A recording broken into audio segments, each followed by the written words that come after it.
Welcome to Abi ரவியின் videos. நான் உங்கள் ரவி. இந்த வீடியோவில் total head calculations for water pumps பற்றி பார்க்க போகிறோம். நம்ம வீடுகள், கடைகள், இண்டஸ்ட்ரீஸ் இதிலெல்லாம் நமக்கு தேவையான அளவு வாட்டரை சப்ளை செய்வதற்கு, பம்ப் பண்ணுறதுக்கு தேவைப்படக்கூடிய சூட்டபிள் வாட்டர் பம்பை எப்படி செலக்ட் செய்யலாம், எப்படி நம்ம செலக்ட் பண்ணலாம் அப்படிங்கிறத பற்றி இந்த வீடியோவில் பார்க்க போகிறோம். அதுக்கான கால்குலேஷன்ஸ் டோட்டல் ஹெட் கால்குலேஷன்ஸ் அப்படின்னு சொல்லுவாங்க. டோட்டல் ஹெட் எவ்வளவு, எத்தனை மீட்டர் அப்படிங்கிறத கால்குலேட் பண்ணுறதன் மூலமாக நமக்கான சூட்டபிள் வாட்டர் பம்பை நம்ம செலக்ட் பண்ணி கொள்ளலாம். டோட்டல் ஹெட் அப்படிங்கிறது என்னென்னா, ஒரு வாட்டர் பம்பு எவ்வளோ உயரத்துக்கு அந்த பம்பால் தண்ணீரை லிஃப்ட் பண்ண முடியும் அப்படிங்கிற கால்குலேஷன். நமக்கு தேவையான டெலிவரி ரேட்டில், அந்த ஃப்ளோ ரேட்னு சொல்லுவாங்க, அது லிட்டர்ஸ் பர் ஹவர், அந்த தேவையான ஃப்ளோ ரேட்டில் எவ்வளோ உயரத்துக்கு அந்த ஒரு பம்ப் தண்ணீரை லிஃப்ட் பண்ண முடியும் அப்படிங்கிற அந்த உயரம் தான் டோட்டல் ஹெட் அப்படின்னு சொல்லுவாங்க. இதை டோட்டல் டைனமிக் ஹெட் அப்படின்னு சொல்லுவோம், டிடிஹெச் அப்படின்னு சொல்லுவோம். அந்த டிடிஹெச்சை எப்படி கால்குலேட் பண்ணுறது அப்படிங்கிறத பற்றி நம்ம பார்க்க போகிறோம். இது எதற்காக முக்கியமானதுன்னா, நமக்கு தேவையான சூட்டபிளான கரெக்ட் வாட்டர் பம்ப் டைப்பை நம்ம செலக்ட் பண்ணிட்டோம்னா நமக்கு தேவையான பெர்ஃபார்மன்ஸில் அந்த வாட்டர் பம்ப் ஒர்க் பண்ணும். ஒருவேளை ஓவர் பர்ஃபார்மன்ஸாக இருந்தால் காஸ்ட் அதிகமாக இன்வெஸ்ட் பண்ண வேண்டியிருக்கும். இப்போ ஒரு உதாரணத்துக்கு 1/2 HP பம்பே சப்ளை பண்ணக்கூடிய தண்ணியை நம்ம தேவையில்லாமல் 1 HP 1.5 HPன்னு போட்டு இன்வெஸ்ட்மெண்ட்டை அதிகமாக செலவு பண்ண வேண்டி இருக்காது. அதே சமயத்தில் குறைவான பம்பை செலக்ட் பண்ணிவிட்டு அப்புறம் தேவையான தண்ணி கிடைக்கல அப்படிங்கிற பிரச்சனையும் அதில் இருக்காது. ஸோ ஓவர் ரேட்டடோ அண்டர் ரேட்டடோ இல்லாமல் ஆப்டிமம் ரேட்டில் வாட்டர் பம்ப்ஸை எப்படி நம்ம செலக்ட் பண்ணுறது அப்படிங்கிறது ரொம்ப முக்கியத்துவம் வாய்ந்ததாக இருக்கிறது. டோட்டல் ஹெட் அப்படிங்கிறது 3 விதமான ஹெட் சேர்ந்து வரக்கூடியதான் டோட்டல் ஹெட் இன் மீட்டர்ஸ். ஸோ அதில் 3 விதமான ஹெட் என்னென்னு பார்த்தீங்கன்னா, எலிவேஷன் ஹெட் முதல் டைப் ஆஃப் ஹெட்டு, ரெண்டாவது ஹெட் ப்ரெஷர் ஹெட், மூணாவது ஃப்ரிக்ஷன் ஹெட். ஸோ அந்த எலிவேஷன் ஹெட் அப்படிங்கிறத நம்ம எவ்வளவு வெர்டிக்கல் ஹைட்டுக்கு அதனுடைய சோர்ஸ்லேருந்து டெலிவரி பாயிண்ட், அதாவது இப்போ உதாரணத்துக்கு கீழே உள்ள கிணற்றில் உள்ள தண்ணீர் மட்டத்திலிருந்து டெலிவரி பாயிண்ட் மேலே உள்ள ஓவர் டேங்கோடைய டெலிவரி பாயிண்ட்டுக்கு வெர்டிக்கல் ஹைட் எவ்வளோ மீட்டர்ஸுக்கு நம்ம தண்ணியை லிஃப்ட் பண்ண வேண்டும் அப்படிங்கிறது தான் எலிவேஷன் ஹெட்னு சொல்லுவாங்க. இந்த எலிவேஷன் ஹெட் 2 பார்ட்டாக நம்ம பிரிச்சுக்கலாம். ஒன்று ஸ்டாட்டிக் சக்ஷன் ஹெட், இன்னொன்று static discharge head. Suction head அப்படிங்கிறது கீழே உள்ள பம்ப், ஆக்சுவலாக அந்த பம்புடைய இம்பல்லருடைய என்ட்ரி பாயிண்ட், அந்த சக்ஷன் பாயிண்ட்டுக்கும் கீழே உள்ள வாட்டர் லெவல். கீழே உள்ள வாட்டர் லெவலுங்கிறது நம்ம நார்மலாக எப்படி எடுத்துக்கலாம்னா, அந்த ஃபுட்வால்வுக்கும் அந்த என்ட்ரி பாயிண்ட்டுக்கு இடையில் உள்ள வெர்டிக்கல் ஹைட்டுன்னு எடுத்துக்கலாம். ஏன்னா ஃபுட்வால் தான் நம்ம மேக்ஸிமம் வரப்போகுது. அதுக்கு கீழே தண்ணி போகிறப்ப அந்த பம்ப் எப்படின்னு தண்ணி பம்ப் பண்ண போகிறதில்ல. அந்த ஃபுட்வால்வுக்கு மேலே எவ்வளோ தண்ணி கிடந்தாலும் அது நார்மலாக இதை விட பெட்டராகவே பம்ப் பண்ண போகுது. அதனால் மேக்ஸிமம் அப்படின்னு நம்ம எடுத்துக்கிறப்ப செக்ஷன் ஹெட் ஃபுட்வால்வுக்கும் அந்த பம்புடைய இம்பல்லருக்கும் இடையில் உள்ள வெர்டிக்கல் ஹைட் அப்படின்னு எடுத்துக்கொள்ளலாம். அந்த பம்புக்கும் மேலே தொட்டிக்கும் இடையில் உள்ள டிஸ்டன்ஸ் வெர்டிக்கல் டிஸ்டன்ஸ். ஆக்சுவலாக டிஸ்டன்ஸ்னால் வெர்டிக்கல் டிஸ்டன்ஸ் இன் மீட்டர்ஸ் தான் டிஸ்சார்ஜ் ஹெட் அப்படின்னு சொல்லுவோம். ஸோ அந்த டிஸ்சார்ஜ் ஹெட்டும் இந்த சக்ஷன் ஹெட்டும் சேர்ந்தது தான் டோட்டல் எலிவேஷன் ஹெட் அப்படின்னு நம்ம சொல்லலாம். இது ஸ்டாட்டிக் ஹெட்னு சொல்லுவாங்க. ஸோ இந்த ஸ்டாட்டிக் ஹெட் நம்ம எப்படி கால்குலேட் பண்ணுறோம் அப்படிங்கிறதுல பார்த்தீங்கன்னா, கீழே உள்ள செக்ஷன் ஹெட் அந்த பம்ப் எந்த இடத்தில் அமைந்திருக்கிறதுங்கிறத பொறுத்து அந்த செக்ஷன் ஹெட் அதனுடைய அளவு பாசிட்டிவாக நெகட்டிவாக அப்படிங்கிறத நம்ம முடிவு பண்ணிக்கலாம். உதாரணத்துக்கு அந்த பம்புக்கு கீழே தண்ணீர் லெவல் இருந்தால் அது மைனஸில், நெகட்டிவில் அந்த செக்ஷன் ஹெட்டை குறிக்கணும். பம்புக்கு மேலே தண்ணீர் இருந்தால், அதாவது சில கிரவுண்ட் மேலே கட்டப்பட்ட தொட்டியில் பம்ப் கிரவுண்ட் லெவலில் வச்சுருப்பாங்க. அப்போது தண்ணியுடைய லெவல் அந்த பம்ப் இம்பல்லரை விட உயரமாக இருக்கும். அப்போ பாசிட்டிவில் இந்த செக்ஷன் ஹெட்டை குறிக்க வேண்டும். அடுத்தது ப்ரெஷர் ஹெட்னு பார்த்தோம். இந்த pressure head difference in pressure between inlet and outlet of the water pump. So அந்த இன்லெட்டில் எவ்வளோ ப்ரெஷர் இருக்குது, அவுட்லெட்டில் எவ்வளோ ப்ரெஷர் இருக்குது, அந்த 2 கிடையாது டிஃப்ரென்ஸ் ப்ரெஷரை வச்சு எவ்வளவு மீட்டர்ஸ் அந்த ப்ரெஷர் ஹெட் இருக்கும் அப்படிங்கிறத நம்ம டிசைட் பண்ணிக்கலாம். இதன் மூலமாக நமக்கு என்ன பிரயோஜனமாக இருக்குன்னா, எவ்வளவு ப்ரெஷரில் தண்ணி டெலிவரி பண்ணப்பட வேண்டும் அப்படிங்கிறத நம்ம முடிவு பண்ணிக்கலாம். இதன் மூலமாக எத்தனை லிட்டருங்கிற ஃப்ளோ ரேட்டை கூட நம்ம டிசைட் பண்ணுவதற்கு வாய்ப்புகள் இருக்கிறது. ஸோ இதுக்கு என்ன பண்ணுறாங்கன்னா, நம்ம இதை கால்குலேட் பண்ணுறதுக்கு அந்த பம்புடைய இன்லெட்டில் ஒரு வேக்யூம் கேஜும் அவுட்லெட்டில் ஒரு ப்ரெஷர் கேஜையும் நம்ம மாட்டி பாஸ்கலில் அந்த ரீடிங்கை எடுத்தோம்னா அதை வச்சு இந்த டிஃப்ரென்ஸ் இன் ப்ரெஷரை வச்சு ப்ரெஷர் ஹெட்டை வந்து நம்ம முடிவு பண்ணிக்கொள்ளலாம். அடுத்தால 3வது முக்கியமான ஹெட் வந்து ஃப்ரிக்ஷன் ஹெட். இது வந்து நம்ம ப்ராவைட் பண்ணியிருக்கிற அந்த சக்ஷன் பைப், டெலிவரி பைப் அதில் உள்ள ஃப்ரிக்ஷன் மூலமாக அந்த தண்ணீர் அதன் வழியாக போகிறப்ப ஏற்படுகிற லாசஸ், அது வந்து ஃப்ரிக்ஷன் ஹெட்னு சொல்லுவாங்க. இதையும் மீட்டரில் தான் சொல்லுவோம். இந்த ஃப்ரிக்ஷன் ஹெட்டுக்கு வந்து நம்ம வந்து ஒரு உதாரணத்துக்கு நிறைய பெண்டு கொடுத்துருக்கோம், இல்லை நிறைய எல்போஸ், நம்ம அதில் வளைவுகள் நிறைய இருக்குன்னா அதில் ஃப்ரிக்ஷன் ஹெட் அதிகமாக இருக்கும். ஹரிசாண்டல் டிஸ்டன்ஸுக்கு கூட ஃப்ரிக்ஷன் வந்து லாஸ் இருக்கும். அது எல்லாம் எப்படிங்கிறத வச்சு எத்தனை மீட்டர் ஃப்ரிக்ஷன் ஹெட் இருக்கிறது அப்படிங்கிறத நம்ம டிசைனில் நம்ம எப்படி பண்ணியிருக்கோம் அப்படிங்கிறத நம்ம முதல்ல கால்குலேட் பண்ணிக்கிறதுக்கு இந்த ஃப்ரிக்ஷன் ஹெட் பயன்படுகிறது. அடுத்தது இந்த ஃப்ரிக்ஷன் ஹெட்டில் உள்ள முன்னொரு முக்கியமான பாயிண்ட் என்னென்னா, இந்த அதிகமாக ஃப்ரிக்ஷன் லாஸ் இருந்துச்சுன்னா நமக்கு பவர் கன்சம்ஷன், எனர்ஜி கன்சம்ஷனும் அதிகமாக இருக்கும். இதன் மூலமாக எனர்ஜி லாஸஸ் அதிகமாக இருக்கும்.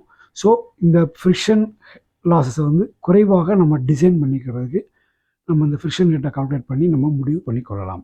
அந்த பம்ப் ஹெட் எவ்வளவு அப்படிங்கிறத நம்ம கால்குலேட் பண்ணுவோம். ஃப்ரிக்ஷன் ஹெட் இல்லாமல் அந்த எலிவேஷன் ஹெட்டும் அந்த ப்ரெஷர் ஹெட்டும் டோட்டலாக எவ்வளோ இருக்கும் அப்படிங்கிறத கால்குலேட் பண்ணுறதுக்கு இந்த ஃபார்முலாவை நம்ம பயன்படுத்தலாம். அதாவது இந்த பம்ப் ஹெட் அப்படிங்கிறது என்னென்னா, எவ்வளோ ஹைட்டுக்கு அந்த பம்ப் வந்து அந்த லிக்விட் அல்லது அந்த வாட்டரை பம்ப் பண்ண போகுது அப்படிங்கிறத முடிவு பண்ணுறது தான் அந்த பம்ப் ஹெட். அதனுடைய கால்குலேஷன் ஃபார்முலா என்னென்னு பார்ப்போம். ஹச் அப்படிங்கிறது அந்த பம்ப் ஹெட் அப்படிங்கிறது ஹச்ன்னு வச்சுக்கலாம். Is equal to P2 minus P1 divided by PG plus V2 square minus V1 square divided by 2G plus Z2 minus Z1. இது என்ன அப்படிங்கிறத இந்த படத்தில் பார்த்தீங்கன்னா உங்களுக்கு தெளிவாக புரியும். அந்த பம்புடைய இன்லெட்டில் ஒரு செக்ஷன் கேஜ் இருக்குது, அந்த வேக்யூம் கேஜ். அந்த வேக்யூம் கேஜ் வந்து என்ன சொல்லலாம்னா P1 அப்படின்னு வச்சுக்கலாம். செக்ஷன் கேஜ் வந்து P2. டெலிவரியில் நம்ம மாட்டியிருக்கிற ப்ரெஷர் கேஜ் வந்து P2 அப்படின்னு வச்சுக்கலாம். ரெண்டுமே பாஸ்கலில் நம்ம மெஷர் பண்ணிக்கிறோம். அடுத்தால Z1 அப்படிங்கிறது அந்த செக்ஷன் மெஷர் பண்ணுற பாயிண்ட்டுக்கும் கீழே தண்ணீர் இருக்கிற லெவலுக்கு இடையிலோட டிஸ்டன்ஸ்னு வச்சுருங்க.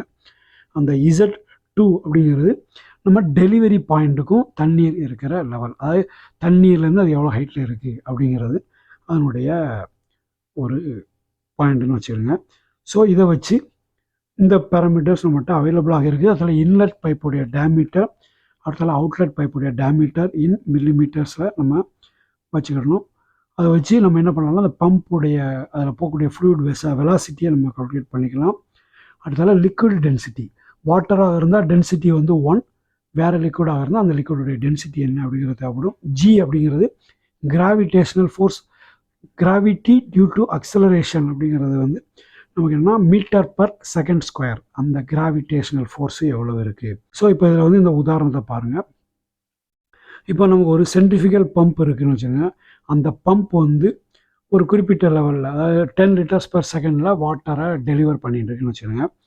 அந்த வேக்யூம் கேஜ், இன்லெட்டில் இருக்கிற வேக்யூம் கேஜ் என்ன லெவல் ரீட் பண்ணுதுன்னா 0.031 MPAல வேக்யூம் ரீட் பண்ணுது.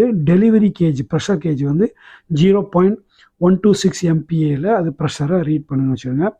வெர்டிக்கல் ஹைட் பிட்வீன் 2 கேஜஸ், அதாவது அந்த 2 கேஜுக்கும் இடையில உள்ள வெர்டிக்கல் ஹைட் எவ்வளவு அப்படிங்கிறத நம்ம பார்க்கணும்னா அது வந்து என்ன சொல்லலாம்னா, நம்ம இதில் வந்து என்ன இருக்குன்னா 80 மில்லிமீட்டர், அதாவது 8 சென்டிமீட்டர் இருக்குன்னு வச்சுருங்க. பைப் டேமீட்டர் வந்து inlet pipe 80 millimetre, outlet pipe வந்து 60 மில்லிமீட்டர்னு வச்சுருங்க. இப்போ இந்த பேராமீட்டர்ஸை இந்த ஃபார்முலாவில் நம்ம அப்ளை பண்ணலாம். எப்படி அந்த டோட்டல் பம்ப் ஹெட் எவ்வளோ, அந்த பம்ப் ஹெட் எவ்வளோ அப்படிங்கிறத நம்ம கால்குலேட் பண்ணிக்கலாம். இப்போது அதுக்கு வந்து இந்த கால்குலேஷன்ஸை பாருங்கள். P1/PG, பிஜிங்கிறது என்னென்னா வாட்டர் லெவல், அட்மாஸ்பரிக் லெவலில் உள்ள ஹைட்டுக்கும் அந்த P1க்கு இடையில் உள்ள டிஸ்டன்ஸ், அது வந்து எவ்வளவு ஹைட் அப்படிங்கிறது. அது வந்து வாட்டர் லெவல்லேருந்து செக்ஷன் பாயிண்ட்டுக்கு இடையில் உள்ள ஹைட் வந்து P1, அது வந்து எவ்வளோன்னு பார்த்தீங்கன்னா -3.16 மீட்டர் அப்படின்னு வச்சுருவோம். P2 வந்து மேலே உள்ள டெலிவரி பாயிண்ட்டு, அது வந்து 12.8 மீட்டர்ஸில் தொட்டியில் தண்ணி டெலிவரி ஆகிற பாயிண்ட்னு வச்சுருவோம். வெலாசிட்டி 1 வந்து 80 mm inlet pipe 10 litres per செகண்டில் நம்ம அதை டெலிவர் பண்ணுது. அப்போ டெலிவர் பண்ணுறப்ப அதனுடைய வெலாசிட்டி எவ்வளோ இருக்குன்னா அந்த பாயிண்டில் 1.99 மீட்டர்ஸ் இருக்கும். அதாவது டெலிவரி பாயிண்டில் இன்லெட் பாயிண்டில் 1.99 மீட்டர்ஸ், டெலிவரி பாயிண்டில் 3.54 மீட்டர் பர் செகண்டில். ஏன்னா 60 mm பைப்புங்கிறதுனால அது இருக்கும் அப்படிங்கிறத நம்ம கால்குலேட் பண்ணிட்டோம். இப்போ இந்த கால்குலேஷன்ஸ் எல்லாத்தையும் இந்த ஃபார்முலாவில் அப்ளை பண்ணுறோம். இது வந்து முதல்ல அப்ளை பண்ணியிருக்க என்ன பண்ணியிருக்கோம்னா இந்த Z2 மைனஸ் Z1 எவ்வளோன்னு பார்த்தீங்கன்னா 80 mm 8 சென்டிமீட்டர், அது வந்து மீட்டர்ஸில் 0.08 போட்டுக்கிட்டோம்.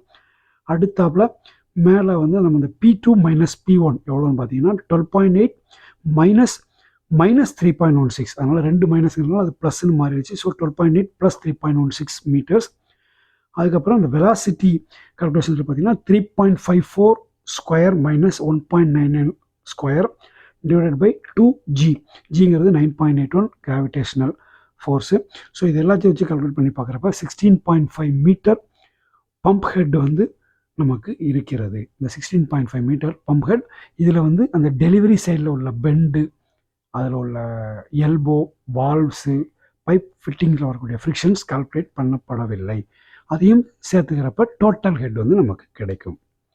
ஸோ இப்போ வந்து இந்த சென்ட்ரிஃபியூகல் பம்பை பொறுத்த வரைக்கும் டோட்டல் ஹெட் அதிகமாக அதனுடைய ஒரு பர்டிகுலர் பம்ப்னா அதனுடைய டோட்டல் ஹெட் அதிகமாக நம்ம கொடுக்குறோம்னா அது வந்து டெலிவரி ரேட் வந்து கம்மியாக இருக்கும், ஃப்ளோ ரேட் கம்மியாக இருக்கும்.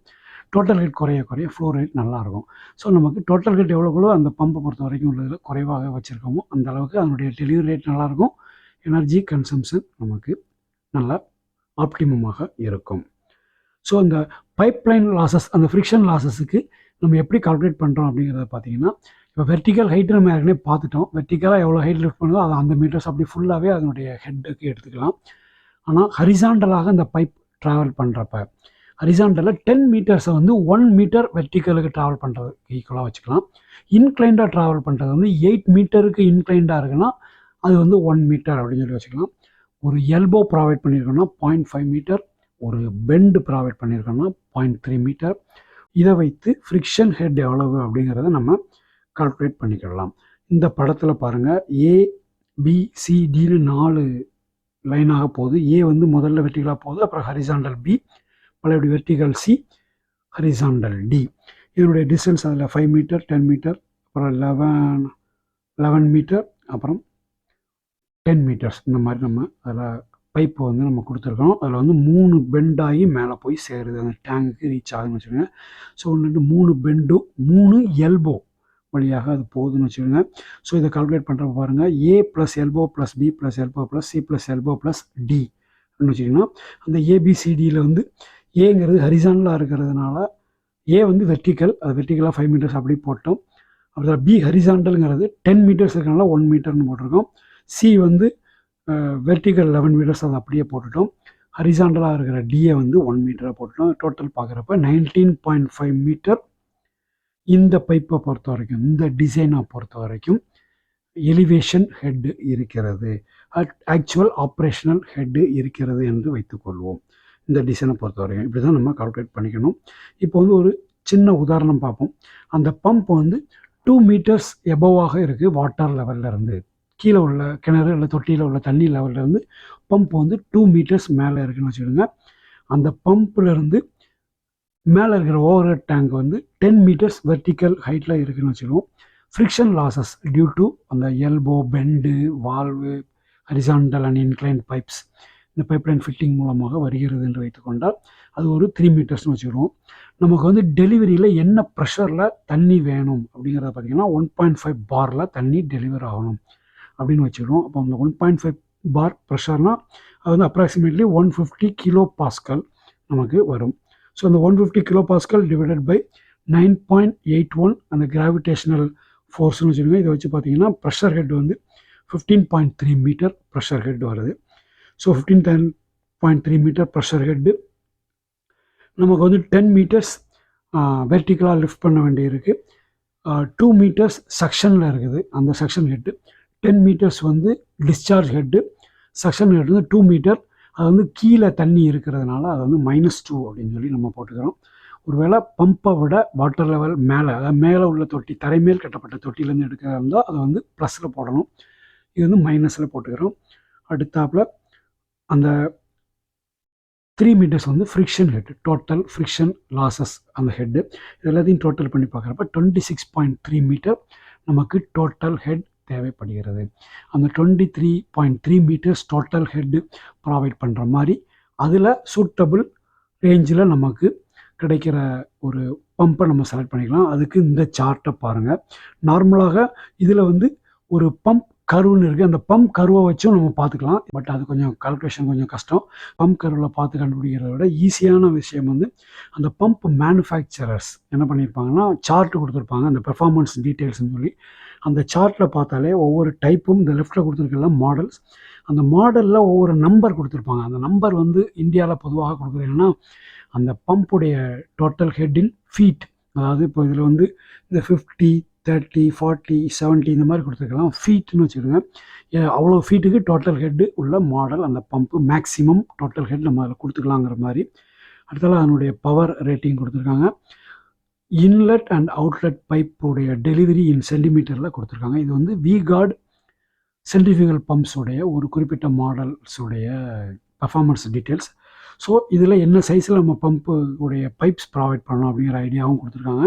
அடுத்தால டோட்டல் ஹெட் என்னங்கிறது நம்ம ஏற்கனவே கால்குலேட் பண்ணி வச்சுருந்துருப்போம். நமக்கு எவ்வளோ தேவைப்படுது அப்படிங்கிறத நம்ம ஏற்கனவே கால்குலேட் பண்ணி, எவ்வளோ ப்ரெஷரில் தண்ணி அங்கே மேலே டெலிவரி தேவைப்படுதுங்கிறத வச்சு கால்குலேட் பண்ணியிருப்போம். இந்த டோட்டல் ஹெட் வந்து இப்போ உதாரணத்துக்கு 26.3 மீட்டர்ஸ் அப்படின்னா அந்த 26.3 மீட்டர்ஸ் டோட்டல் ஹெட்டுக்கு நமக்கு எவ்வளவு என்ன சூட்டபிள் பைப்பு. இந்த சார்ட்டில் கொடுத்துருக்கிறது வந்து பார்த்திங்கன்னா 18 மீட்டர்ஸ் வரைக்கும் உள்ள பம்பு தான் நம்ம கொடுத்துருக்கோம். ஒரு உதாரணம் 26.3 மீட்டர்ஸ்னால் அதுக்கு சூட்டபிளான நமக்கு எவ்வளோ லிட்டர்ஸில் வேணும் டெலிவரி அப்படிங்கிறதையும் வச்சு நமக்கு சூட்டபிளான பம்பை செலக்ட் பண்ணிக்கலாம். இது வரைக்கும் இந்த வீடியோவில் total head calculations for water பம்ப்ஸை பற்றி டீட்டெயிலாக பார்த்தோம். இந்த வீடியோ உங்களுக்கு பிடிச்சிருந்தா மறக்காமல் லைக் பண்ணுங்கள், கமெண்ட் பண்ணுங்கள், ஷேர் பண்ணுங்கள். எங்கள் சேனலை இது வரைக்கும் நீங்கள் சப்ஸ்கிரைப் பண்ணிடலன்னா மறக்காமல் சப்ஸ்கிரைப் பண்ணிவிடுங்க. தேங்க்யூ ஃபார் வாட்சிங் அபி ரவின் வீடியோஸ். Thank you very much.